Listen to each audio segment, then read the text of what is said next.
តែព្រំដែនដែលផ្ទុយទៅនឹងច្បាប់អន្តរជាតិនិងគោលការណ៍ធម្មនុញ្ញអង្គការសហប្រជាជាតិដែលទង្វើបែបនេះជាការគំរាមកំហែងដ៏ធំបំផុតទៅដល់សន្តិភាពស្ថិរភាពក្នុងតំបន់និងសកលលោកទង្វើដ៏កម្រោលនិងខុសច្បាប់របស់ភាគីថៃក៏ជាការរំលោភបំពានយ៉ាងធ្ងន់ធ្ងរបំផុតនៅបទឈប់បាញ់ដែលប្រទេសទាំងពីរបានឯកភាពគ្នាកាលពីថ្ងៃទី28ខែកក្កដាឆ្នាំ2025នៅទីក្រុងកូឡាឡាំពួរដែលមានម៉ាឡេស៊ីសហរដ្ឋអាមេរិកនិងចិនធ្វើជាសាក្សីនៅក្នុងសេចក្តីថ្លែងការណ៍រួមស្តីអំពីកិច្ចព្រមព្រៀងសន្តិភាពរវាងកម្ពុជាថៃដែលភាគីទាំងពីរបានចុះហត្ថលេខានៅថ្ងៃទី26ខែតុលាឆ្នាំ2025ដែលជាកិច្ចខិតខំប្រឹងប្រែងដោយផ្ទាល់របស់ឯកឧត្តមប្រធានាធិបតីដូណាល់ ត្រាំ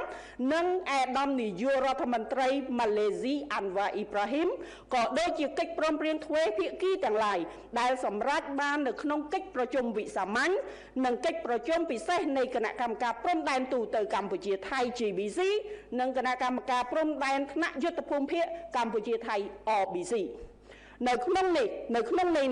កម្ពុជាសូមអំពាវនាវឲ្យសហគមន៍អន្តរជាតិកោតទោសឲ្យបានយ៉ាងម៉ឺងម៉ាត់ចំពោះការរំលោភបំពានសេចក្តីថ្លែងការណ៍រួមស្តីពីកិច្ចព្រមព្រៀងសន្តិភាពរវាងកម្ពុជាថៃ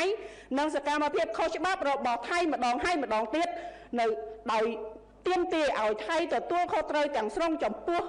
ការរំលោភបំពានដ៏កម្រោលនេះ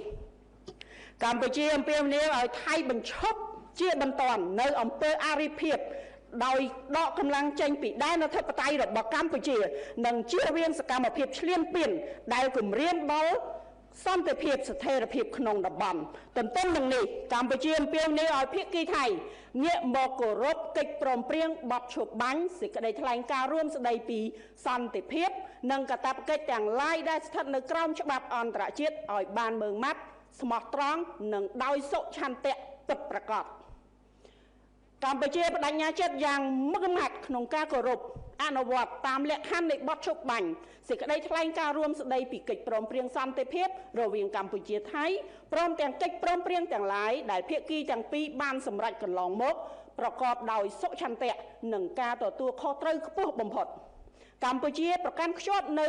ការដោះស្រាយជម្លោះដោយសន្តិវិធីស្របតាមច្បាប់អន្តរជាតិក៏ដូចជាសន្ធិសញ្ញាអនុសញ្ញានិងកិច្ចព្រមព្រៀងដែលមានស្រាប់ហើយប្រឆាំងនឹងការគំរាមកំហែងការប្រើប្រាស់កម្លាំងសម្ដៅរក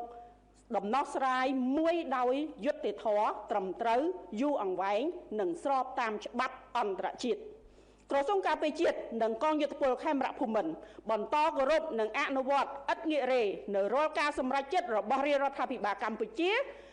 នៅក្នុងការដោះស្រាយបញ្ហាដោយសន្តិវិធីស្របតាមច្បាប់អន្តរជាតិនិងបានត្រៀមខ្លួនរួចជាស្រេចដើម្បីការពារអធិបតេយ្យនិងបូរណភាពទឹកដីព្រមទាំងសុខសុវត្ថិភាពរបស់ប្រជាជនកម្ពុជាដោយមិនអនុញ្ញាតឲ្យប្រទេសណាមួយឈ្លានពានដោយខុសច្បាប់មកលើទឹកដីរបស់ខ្លួនឲ្យបានជាដាច់ខាតទោះបីក្នុងតម្លៃណាក៏ដោយអាស្រ័យដោយបានជម្រាបជូនខាងលើសូមសាធារណជននិងអ្នកសារព័ត៌មានជាតិនិងអន្តរជាតិសូមជ្រាបជាព័ត៌មានចំពោះការធ្វើបច្ចុប្បន្នភាពបន្ថែមទៀតអំពីស្ថានភាពព្រំដែនកម្ពុជាថៃនាងខ្ញុំនឹងធ្វើការបញ្ជាក់ជូនបន្ថែមនៅពេលក្រោយសូមអរគុណ